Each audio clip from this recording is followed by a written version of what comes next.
Hello, everyone. Welcome back to First Chapter Friday. My name is Lauren. I am the children's librarian here at the Monterey Park Brueggemeyer Library. And First Chapter Friday is where we read the first chapter of a book to you all and then provide the links down below in the description if you are interested in checking it out, either via Contactless Checkout or as an ebook or e-audiobook on our platform OverDrive. So this Friday we will be reading the first chapter of Song for a Whale by Lynne Kelly. So let's get started. Song for a Whale. Chapter 1. Until last summer, I thought the only thing I had in common with that whale on the beach was a name. I sat with Grandpa after collecting shells and driftwood scattered along the shore and wildflowers from the dunes. The shells and driftwood were for Grandma, and the flowers were for the whale. Grandpa had asked how school was going, and I told him it was the same, which wasn't good.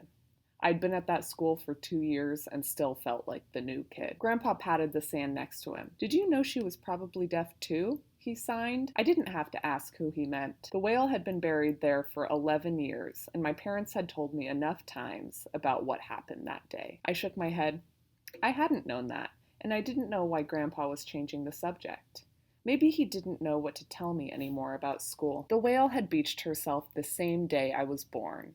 When she was spotted in the shallow waters of the Gulf, some people stood on the shore and watched her approach.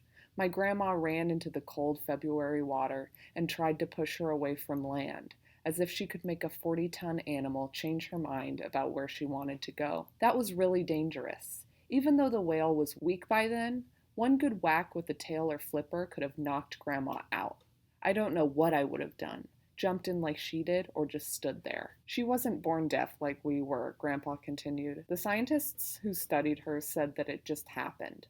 Maybe she'd been swimming near an explosion from an oil rig or a bomb test. When Grandpa told the story, I saw it as clearly as if it were happening right there in front of me. His signing hands showed me the whale in an ocean that suddenly went quiet, swimming over there, over there, over there, trying to find the sounds again. Maybe that was why she'd been there on our Gulf of Mexico beach, instead of in deep ocean waters where she belonged. Say whales didn't swim so close to shore. Only her, on that day. A whale can't find its way through a world without sound, Grandpa added. The ocean is dark, and it covers most of the earth, and whales live in all of it. The sounds guide them through that, and they talk to one another across oceans. With the familiar sounds of the ocean gone, the whale was lost in her new silent world.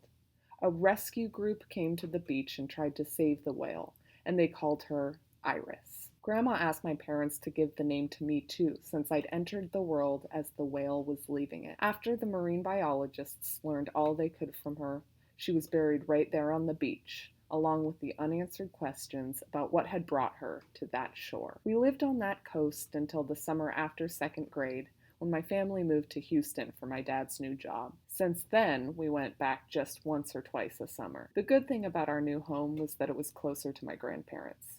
I liked being able to spend more time with them, especially since they were both deaf like me. But we all missed the beach, and I missed being around kids like me. My old school had just a few deaf kids, but that was enough. We had our classes together, and we had one another. But it's different for us, Grandpa signed.